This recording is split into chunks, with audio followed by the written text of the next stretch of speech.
Ay, Hola, no, ¿qué tal?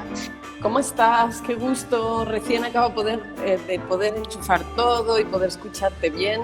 Escuché solo un momentito de la presentación que hiciste. Qué gusto. Muchas gracias por invitarme a tu comunidad. ¿Y en qué lugar más lindo estás? Qué bonito. ¿Es el paisaje que hay cerca de tu casa, algo así? es mi casa, yo vivo en una vereda, en un campito con naturaleza, vaquitas y bueno, todo Qué, esto bu- que hace parte, hacer un cambio de ciudad a algo un poquito más rural.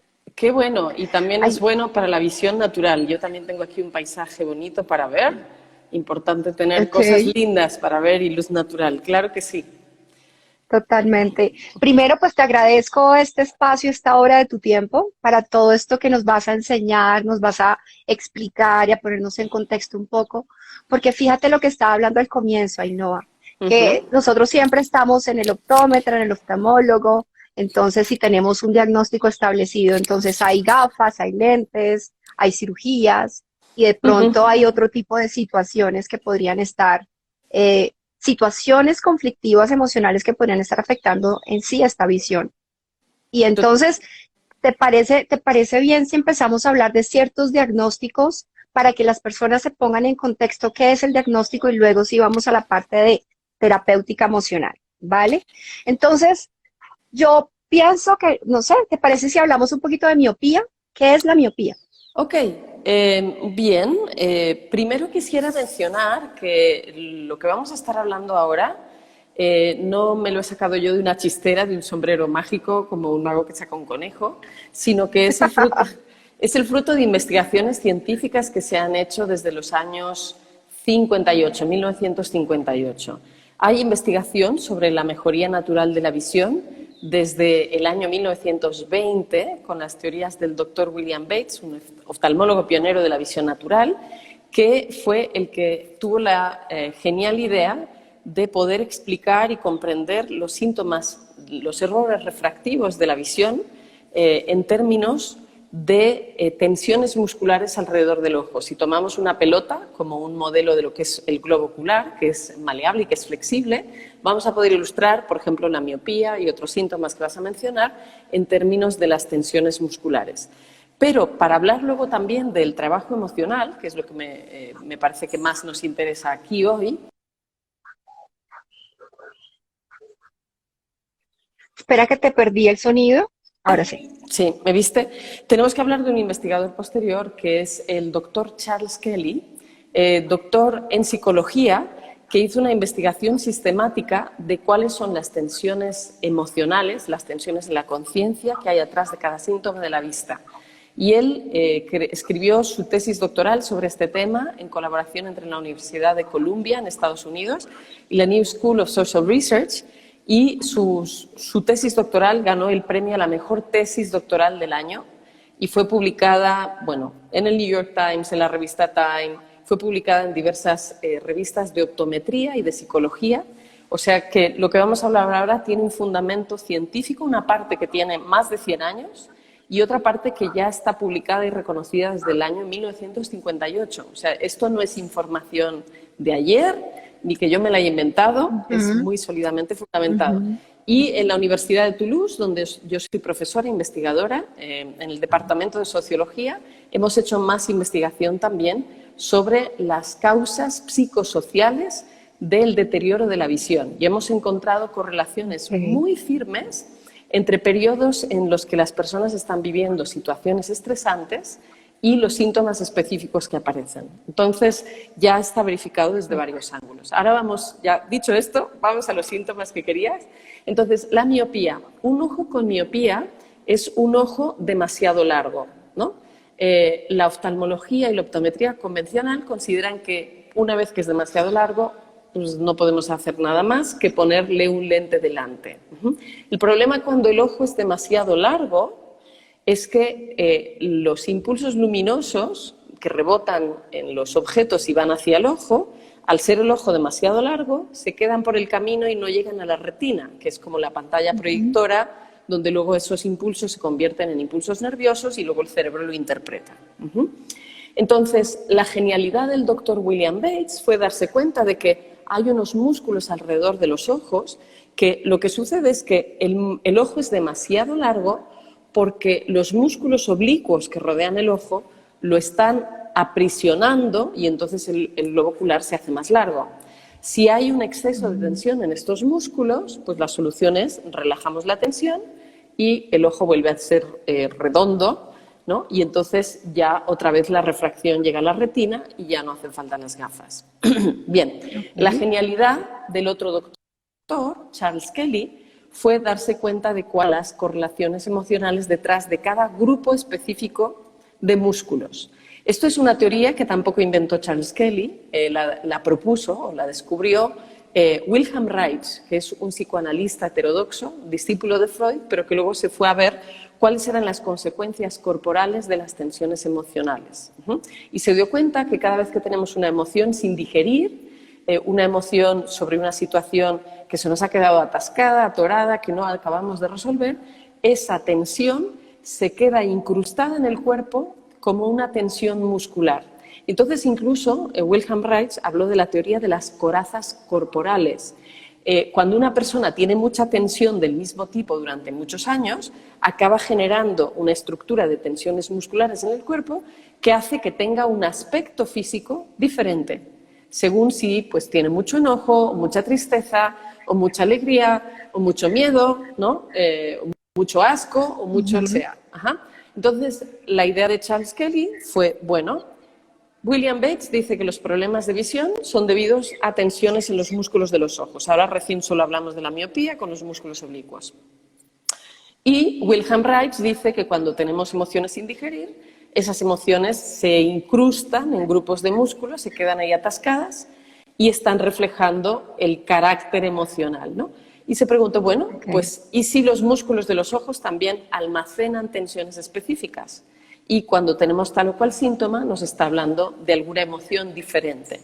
Entonces, lo que descubrió en su tesis doctoral y que hemos corroborado con investigaciones posteriores es que detrás de la miopía, detrás de la tensión en los músculos oblicuos de los ojos que generan miopía, la tensión emocional principal es la inseguridad o el miedo. Entonces, las personas, cuando desarrollan miopía habitualmente, en un momento de su vida en que viven alguna situación que les genera miedo, les genera inseguridad, les genera miedo con respecto al futuro. Esto lo podemos ver muy claro. La miopía aparece generalmente en la infancia y suele aparecer en momentos en que hay un cambio. Por ejemplo, comienza la escuela o cambiamos de escuela. O nace un hermanito y de repente papá y mamá están pendientes del hermanito, o papá y mamá discuten o se divorcian, o alguien muere en la familia, o hay un cambio de domicilio o un cambio de escuela, o papá o mamá tienen un cambio de trabajo o se queda uno sin trabajo. Cuando hay un clima de incertidumbre, de inseguridad, de miedo, o bien de la persona o bien en el clima familiar, uno de los músculos donde se incrusta el miedo es en los músculos oblicuos y puede generar miopía. Entonces, para resolver la miopía, aparte de que se pueden hacer ejercicios para relajar los músculos de los ojos, también podemos trabajar a nivel emocional para ayudar a esas personas a que puedan tener nuevamente seguridad en sí mismas, que puedan tener confianza y que puedan liberar esas tensiones que vienen del pasado, probablemente de situación, quizá incluso hasta ya se terminaron, se quedaron resueltas y la persona sigue todavía con ese miedo. Tengo muchísimo calor, se puso a llover y tuve que cerrar la ventana, pero está roja como un tomate. Bueno, no pasa nada, no importa para la información. Estás emocionada con explicándonos. explicándonos. Estoy encantada. Bueno, si nos vamos con la hipermetropía lo que sucede es que los músculos rectos, que son 4, que sirven para mover el ojo en la dirección en la que queremos orientar la mirada, arriba, abajo, derecha, izquierda, pero estos músculos rectos también tienen la capacidad, si se tensan, de achatar el ojo. También participan en el enfoque cuando funcionan correctamente, pero William Bates observó que la hipermetropía es debida, pues es un ojo demasiado chato, demasiado corto, y en su teoría es debido a que hay un exceso de tensión en los músculos rectos. Cuando los músculos rectos están tensos, entonces el ojo queda demasiado plano, demasiado chato, y entonces la refracción de la luz que rebota en los objetos, al ser el ojo demasiado chato, queda más lejos de la retina. Por eso ponemos un tipo de lente contrario cuando queremos corregir con gafas, con lentes, con anteojos, para que al haber otro lente delante, la refracción se corrige y se queda en la retina. Ahora bien, lo que encontró Charles Kelly es que la emoción que hay atrás de la hipermetropía también es inseguridad y miedo, pero con un tipo de respuesta diferente. Con la miopía, la persona se esconde, se evita el mundo exterior, es como que se recoge, y se vuelve precavida, prevenida, organizada, preocupada, o sea, siempre queriendo buscar las soluciones antes de tiempo para un montón de futuros negativos que la mayoría no van a suceder. A todo lo que está ahí sí, cerquita. todo, a controlarlo todo, ajá. La persona que desarrolla hipermetropía, su respuesta a la inseguridad, al miedo es la huida. Me voy, si no me siento aquí seguro, si no estoy bien aquí, entonces salgo corriendo, me voy. Entonces son personas que huyen de los lugares, huyen de las relaciones, huyen de las responsabilidades, ese es el impulso interior que les queda, de la huida. Entonces, para la hipermetropía es muy importante sentir que puedo estar seguro aquí. Este lugar donde estoy ahora es seguro, no tengo por qué irme, no tengo por qué salir corriendo, me puedo quedar donde estoy. Con el astigmatismo lo que produce son imágenes distorsionadas porque la córnea no es esférica de manera regular. Bien, y tiene, en lugar de tener una forma de pelota de fútbol o de pelota de baloncesto, tiene una forma de pelota de fútbol americano o de rugby, ¿no? Se queda así como más alargadita. Entonces, ¿cómo se puede corregir eso con cristales? Se ponen cristales cilíndricos, unos cilindros cortados para que en uno de los ejes no hace falta que corrijan nada, pero hay otro donde la córnea ya no es como esférica. el desnivel. Exacto, entonces ahí es donde lo corrige. Ahora bien, lo que descubrió William Bates es que el astigmatismo se debe a que hay tensiones irregulares en los músculos rectos. Hay unos que tiran más y otros que tiran menos y por eso se queda esa forma de pelota de rugby o de fútbol americano. Entonces, nuevamente, la solución sería relajar estos músculos, hacerles que se puedan mover de forma normal y una vez que los músculos quedan relajados, entonces la córnea vuelve a tener su forma normal, más esférica, y entonces se corrige esa distorsión de manera natural. Lo que descubrió Charles Kelly es que detrás de esas tensiones irregulares en los músculos rectos lo que hay es confusión. La persona ha dejado de expresar claramente lo que quiere y lo que siente, ha dejado de mostrarse tal y como es y en lugar de mostrarse de manera auténtica y transparente, está adoptando otra forma de ser que es falsa para ella para poder obtener aprobación de los demás. Está queriendo corresponder con las expectativas que los demás tienen de ellos. Por ejemplo, pues papá siempre ha deseado tener una hija científica y si resulta que lo que le pide el alma es ser terapeuta, pues como papá estaría muy frustrado, pues la hija decide hacerse profesora en la universidad y se traiciona a sí misma. Ese es el astigmatismo que yo me tuve que corregir a mí.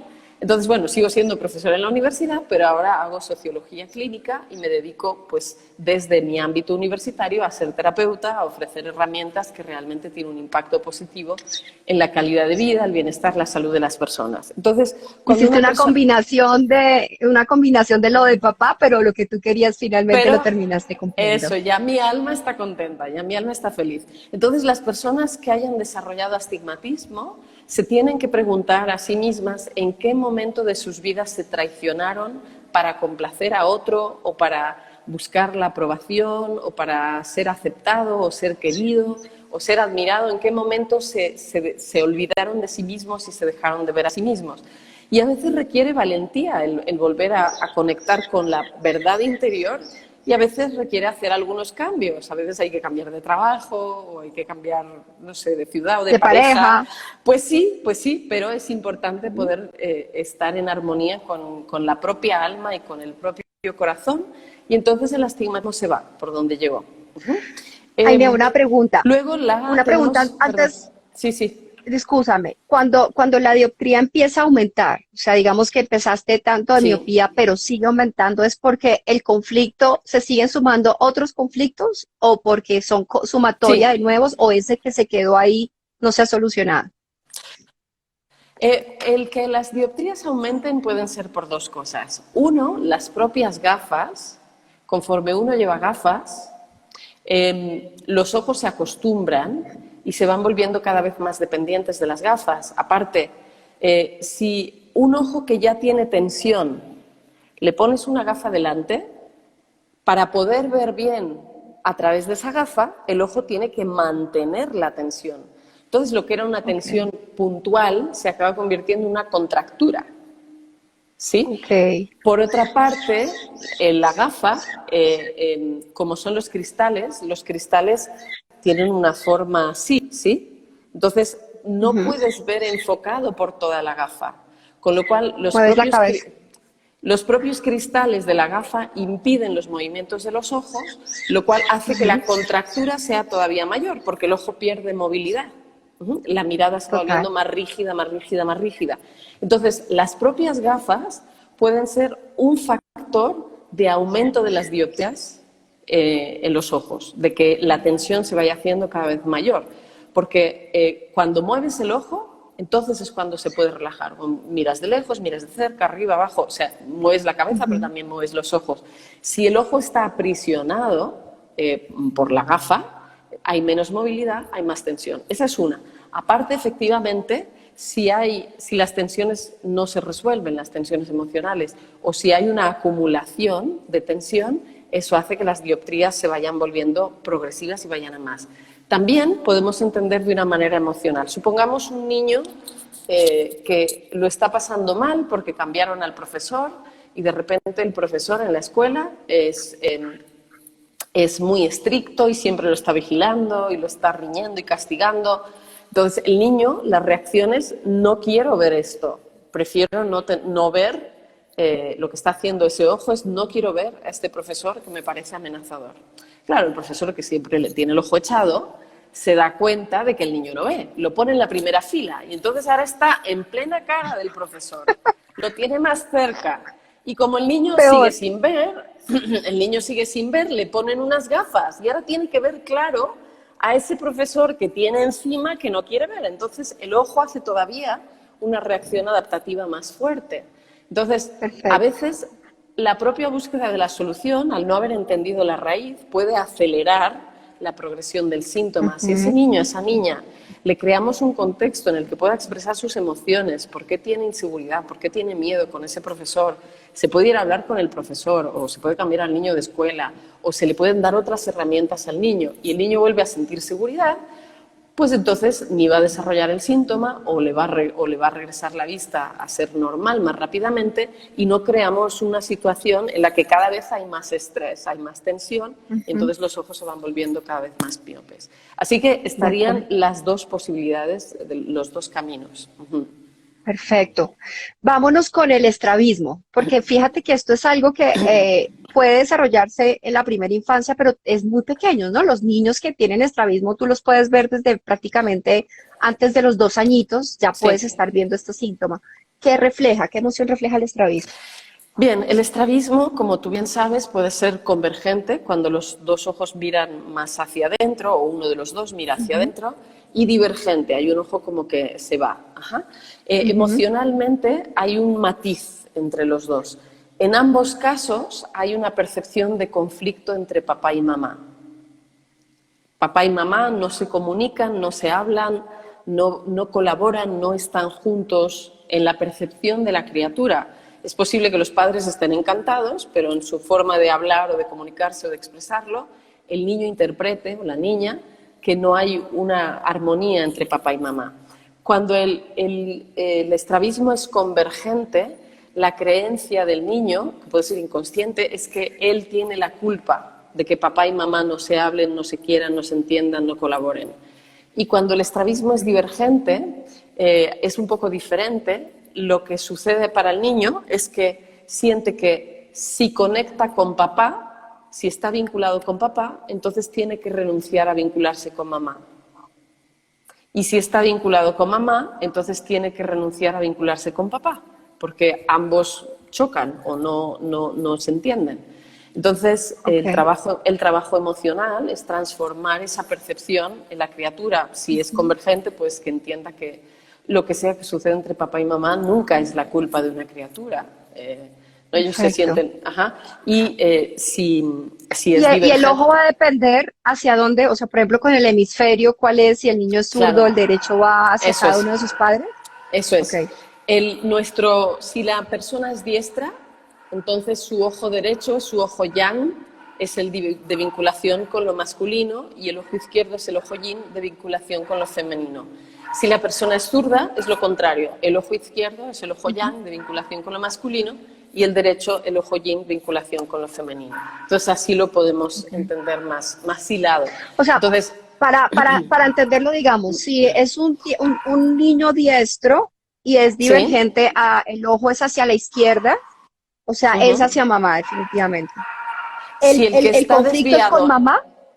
Si el que está desviado es el izquierdo, ese niño siente que cuando se vincula con papá no puede al mismo tiempo estar conectado con mamá. Tiene que Vale, renunciar a listo. ver claramente a mamá. Vale, listo, perfecto. ¿Y vas a decir Entonces, algo antes de que te interrumpiera?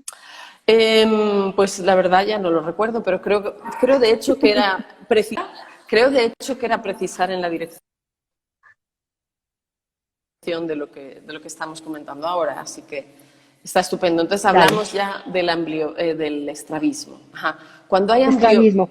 cuando hay ambliopía, que a veces suele estar combinado con el estrabismo, o sea, el Ujú, cerebro no considera la visión de un ojo, cuando hay ujú. ambliopía, ojo vago, que le dicen, entonces tenemos que ver cuál es ese lado que la persona está inhibiendo. Si está inhibiendo ver lo masculino, la voluntad, la acción a papá o algún hombre importante de la vida de esa persona, o si está inhibiendo ver lo femenino, las emociones, lo interior de sí mismo, o a mamá o a alguna mujer importante en la vida de esa persona. Entonces, eso es Ok, también útil. Ujú. vale. El daltonismo. Con el daltonismo hay una confusión de colores. El más común es la confusión entre el rojo y el verde, pero hay otras posibilidades. Entonces, con el sistema con el que yo trabajo, que he aprendido y he continuado investigando, hay una serie de asociaciones de significados de los colores. En el sistema que con el que yo me uso como punto de referencia, el rojo es un color que refleja la relación que la persona tiene con lo que le da seguridad y confianza en la vida. Por ejemplo, tener trabajo, tener dinero, tener casa. Y el verde es el color que refleja la relación que la persona tiene con el amor y las relaciones con las personas queridas, la aceptación incondicional, el dar incondicionalmente. Entonces, cuando la persona confunde el rojo y el verde, es que para ella no están suficientemente diferenciados esos dos conceptos, la seguridad y el amor. Para ella es lo mismo, seguridad y amor es Ok, lo mismo. Cuando puedes dialogar con ella y explicarle la diferencia y le cae el 20, entonces puede comenzar a distinguir esos dos colores, a percibirlos de forma diferente. ok, perfecto. La presbicia, porque, mira, Ah, es que te presbicia es el digo, que nos faltaba, te de los pregunto errores este de refracción, porque sí. Uh-huh. sí, mi esposo iba a cumplir los 40, estaba con los 39, ¿no? Faltaban unos días para cumplir los 40 y cuando cumple los 40 me dice, mi amor, ya no veo bien. O sea, es que fue 40 automático. Como ¡Qué que ya programación! ¡Qué programación! se programó totalmente porque los 40 ya me dijo, y entonces, Lesbi- bueno, fíjate que esto nos acompaña, este miedo nos acompaña a todos, ¿no? Ojalá sí me puedas escuchar tú a mí. No sé si internet es Sí, un poco flojo, en fin. Con la presbicia, en términos de tensiones musculares, el problema se encuentra en el músculo ciliar. El músculo ciliar es un esfínter que hay alrededor del cristalino. El cristalino es la lente móvil que tiene el ojo, que es el que, aparte del trabajo de los músculos extraoculares, los oblicuos y los rectos, que cambian la forma del ojo, el músculo ciliar permite cambiar la forma del cristalino y permite, pues eso, enfocar de lejos, enfocar de cerca. Cuando hay presbicia, el músculo cristalino se ha aburrido, se ha vuelto más vago. Hay demasiada rutina, siempre miramos lo mismo de la misma manera, a la misma distancia. Entonces, al no ejercer la misma fuerza, más fuerza, el músculo ciliar, si el cristalino por la edad se ha ido volviendo un poquito más denso, entonces ya no le hace cambiar la curvatura tanto. Lo que sucede emocionalmente, entonces, a nivel físico, variando las distancias a las que miramos y introduciendo más diversidad, más curiosidad, más fascinación, más novedad en lo que ves, entonces eso facilita que la presbicia se vaya. A nivel emocional, lo que encontró Charles Kelly es que las personas que desarrollan presbicia tienen la sensación de que, o sea, tienen la mirada como en el pasado, la miedo del futuro, y con la presbicia tienes nostalgia del pasado, o sientes culpa por el pasado, o sientes ira con alguien del pasado. Es como si lo más importante ya fue y lo que queda por delante pues ya no es tan interesante, ¿no? Es más de lo mismo, y entonces tenemos la sensación de ya no ser los protagonistas de la película, y la persona con presbicia empieza a dar su energía a todos los demás, ¿no? Como yo, ya lo mío, ya no son mis tiempos. Es esta gente que dice, en mis tiempos, es como... Yo soy cuarentón. Si estás vivo, son tus tiempos, ¿no?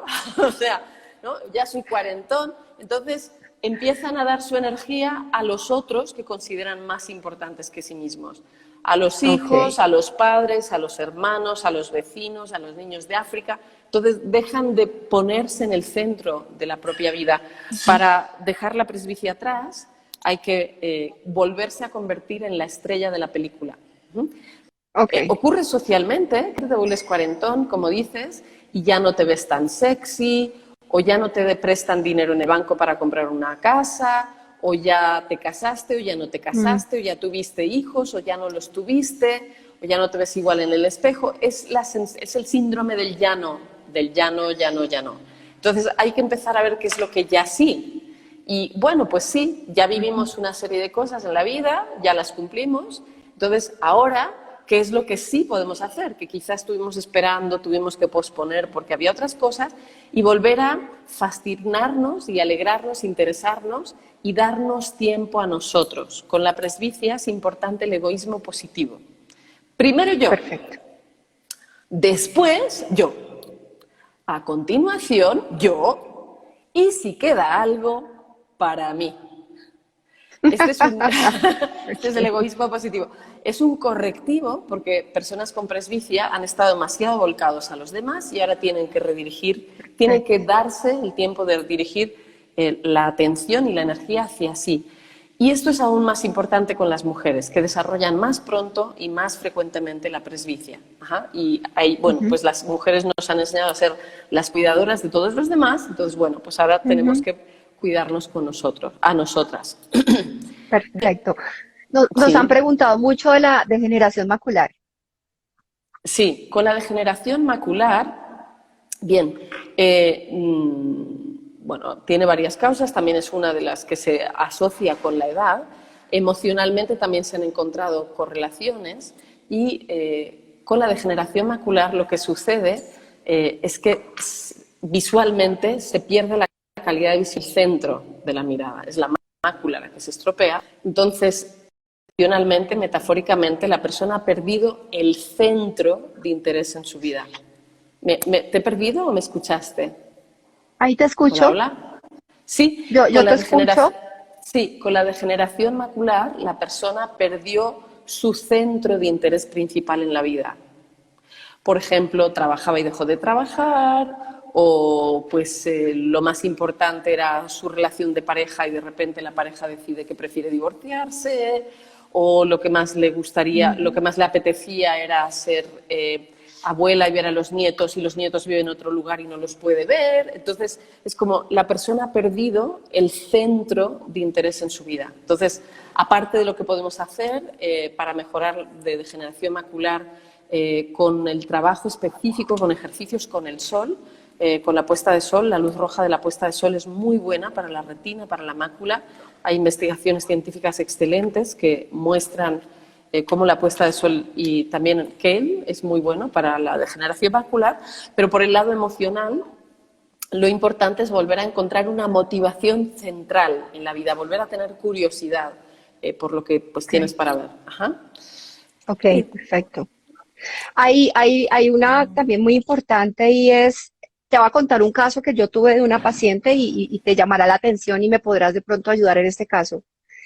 Ella ella es la mayor y tiene tres hermanos después de ella. El Uh-huh. papá de ellos, cuando ellos eran niños, tuvo un accidente y quedó ciego por un accidente. Uh-huh. Estos hijos que ya han venido creciendo, excepto mi paciente que es la mayor, sus tres hermanos menores, todos han venido perdiendo la visión. Uno por diabetes, el otro no se le ha encontrado la causa, pero los tres están quedando ciegos también. Sí, Entonces, interesante. a mí me llamó mucho la Es, atención ese caso. Es muy interesante y yo ahí vería las lealtades familiares. Esto es algo que está estudiado también desde la psicología transgeneracional, ajá, y las constelaciones familiares. Todos queremos imitar a papá y a mamá, todos queremos ser como papá y mamá, pero a veces papá y mamá no tomaron decisiones inteligentes. Ajá, y a veces la forma de pensar o de sentir o de creer o de ver el mundo que papá y mamá nos muestran no es la que es armoniosa para nosotros. Pero si copiamos las tensiones de papá y mamá, acabamos desarrollando los mismos síntomas que papá y mamá. Uh-huh. Es interesante Ok, esto que comentas. Ajá. Entonces, sí, sí, ahí muy sería muy llamativo. bueno que hicieran un trabajo de, pues sí, de ver cuáles son las creencias familiares, las lealtades familiares. Y Okay, esto es algo que se puede trabajar si ellos están dispuestos a hacerlo. Cuando una persona se okay, queda ciega, aparte de estas lealtades y herencias familiares, es importante ver qué es eso tan doloroso que prefiere no ver que vivir teniendo que ver eso o sin ver eso. Y ahí tenemos una historia que es paradigmática, que es la de Ray Charles. Antes de Stevie Wonder, Ray Charles fue el primer músico muy exitoso, totalmente ciego. Hay una película sobre su historia. La película no es muy buena, pero esto sí lo refleja con mucha claridad. Ray Charles tuvo un capítulo dramático en su vida. Cuando él era pequeño, y no sé decir cuántos años tendría, pero supongamos que tenía 5 años, era realmente chiquito. Estaba jugando con su hermano al lado de un balde de agua y el hermano, que tendría 3 años, pongamos, se cayó en el balde de agua. Ray Charles no supo interpretar la situación, veía que el hermano movía los brazos y las piernas, pero no entendía qué estaba pasando y dejó de moverse. Llegaron los adultos que de repente gritaron: ¿qué ha pasado? El niño se ha muerto, no lo sacaste, fue tu culpa. Entonces, claro, los adultos estaban en plena crisis y no pudieron tener la inteligencia emocional. Entonces, ujú, con 5 años, Ray Charles vio morir a su hermano delante de sus propios ojos y, aunque no entendía la situación en ese momento, de alguna manera le echaron la culpa de que hubiera sido él, por no sacarlo o lo que sea. Entonces vivió con la culpa toda su vida de que habían matado a su hermano. A los pocos meses de ese episodio, Ray Charles se quedó ciego y no recuperó nunca la vista y siempre estuvo atormentado por la muerte de su hermano. O sea, wow, es una historia, bueno, a mí me ponen los pelos de punta, qué pena, qué historia tan triste, completamente. pero lo revela con mucha claridad el conflicto tan grande que hay detrás de una ceguera. Entonces, ahí Total. tendríamos que ir. Si la persona está dispuesta a mirar eso y hacer el trabajo correspondiente, es algo muy delicado y, de hecho, muy delicado por lo delicado de la materia emocional. Yo he tenido la posibilidad de trabajar con varios pacientes, varios clientes que llegaron ciegos a los cursos. Varios han conseguido ver bastante normalmente, o por lo menos aumentar muchísimo su calidad de vida, aumentar muchísimo su visión, y otros decidieron interrumpir el proceso a pesar de que estaban teniendo resultados muy tangibles. Entonces, para mí, lo que eso me revela es que el material emocional era tan delicado, tan delicado, que siguieron prefiriendo, pues casi mejor no lo toco, ¿no? Prefiero seguir ciego, aunque veo que la visión natural funciona. Bueno, pues es la elección de cada cual, o quizá necesitan más apoyo psicológico, yo se lo sugerí, pues, pero ellos luego son libres si lo quieren hacer o no lo quieren hacer. Sana quien quiere sanar, Claro, definitivamente. claro.